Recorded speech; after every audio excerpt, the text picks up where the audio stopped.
I promised someone on Twitter, that I would use these videos as an opportunity to look a little more in depth at what these things I'm always posting are about.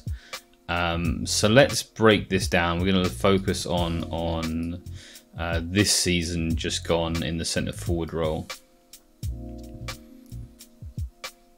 Okay, so level 1 would be the more bright colour you can see, the gooder the player is. Level 2 would be to break this down into the sections. So you have this this blue section here, and that is defending. You have this this is specifically the forward polar here. You have, I don't have a green color, let's go with pink.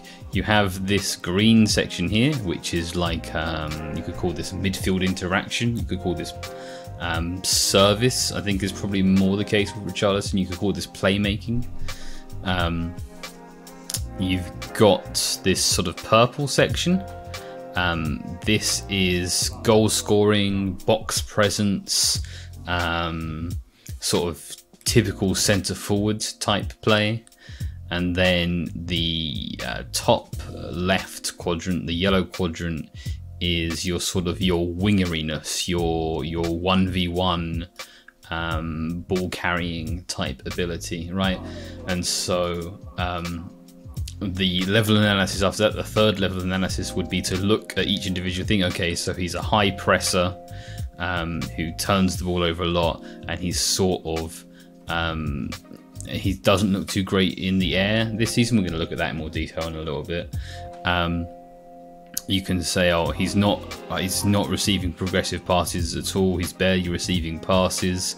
The passes he makes are just like not kind of like a 12.5% pass completion. Like that is barely ever successfully finding a teammate. He's not creating chances for his teammates, although kind of is based on his pass completion, doing sort of okay there. His goals have outperformed his non-penalty goals, so maybe you'd be worried about sort of an over-performance in his finishing that might not be sustainable, that sort of thing. He is taking a generally low quality average of shots on his XG per shot metric, and he's sort of, yeah, in the most important category for forwards, his non-penalty expected goals per 90 metric, he is sort of a little below average.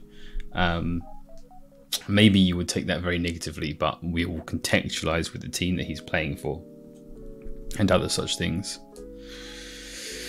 We can also take a look at last season, I think, in more of the traditional role that we've seen Richarlison play throughout his Premier League career, which is, yeah, this winger, what am I doing over here? This winger forwards type role.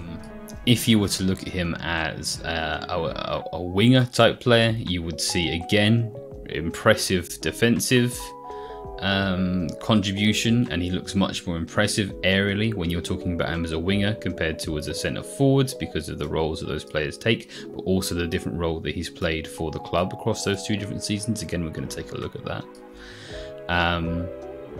You can see that he last season received a lot of progressive passes in a wider role, which he played more last season than this season, and carried the ball a lot. And then in line with that, he's dribbling a lot, drawing an enormous number of fouls every season forever.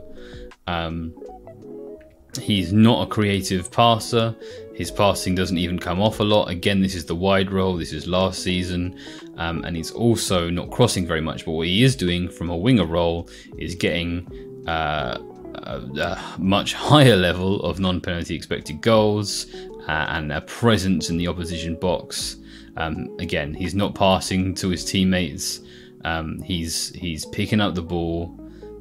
He's carrying it forward. He's dribbling players and he's getting shots away. So he is sort of an inside forward type player, which I think is the player that most Spurs fans are already quite familiar with. If we want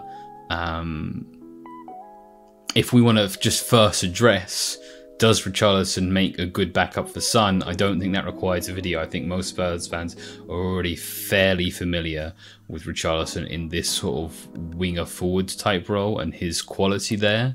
So I think that we can leave that settled and focus on sort of the bigger question, which is what else he can offer on top of that. I didn't watch a ton of Everton this season because they were terrible. I mean, they've been terrible for a long time, but especially terrible this season. Maybe that drew your eye, their terribleness, their various different managers and how they're going to play under them.